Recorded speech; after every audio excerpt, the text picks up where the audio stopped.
జరిగిన తర్వాత నుంచి మా ప్రభు అప్పుడప్పుడు నొప్పుల చేత అనారోగ్యం చేత బాధపడుతుండగా మీరు కృప చూపించారు, మీరు అక్కడిని ప్రోక్షించారు, మీరు బలపరిచారు. దేవానికి స్తోత్రం.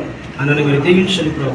అరికాలం మొదలుకొని నెత్తి వరకు నీ స్వస్థత తన కుటుంబంలో తన పిల్లల విషయంలో ఎంతో వేసరిపోయి ఉంటుండగా మీరు సమాధానం ఇచ్చారు, ఎంతో నలిగిపోయి ఉంటుండగా మీరు బలపరిచారు. నాయన ఇప్పుడు అందరి ద్వారా విడుదల పొంది సమాధానం చేత ఉంటుండగా మీ సమాధానం రెట్టింపవునుగా, మీ దీవెన రెట్టింపు అనుగ్రహించబడుగాక, మీ కృప చేత నింపి మీ ఆత్మ చేత నింపమని, సంపూర్ణమైన ఆరోగ్యమును మీ దాసులకు అనుగ్రహించమని, ఘనతయు మహిమయు ప్రభావం మీకు ఆరోపిస్తుంది.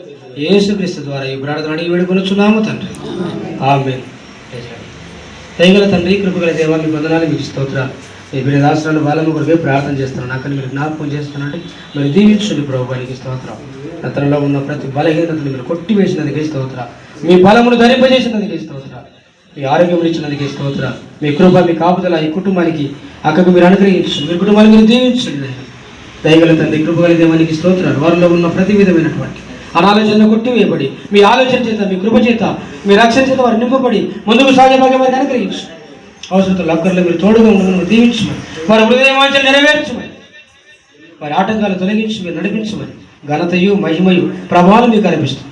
యేసు నామములో ప్రార్థన చేస్తున్నాను తండ్రి.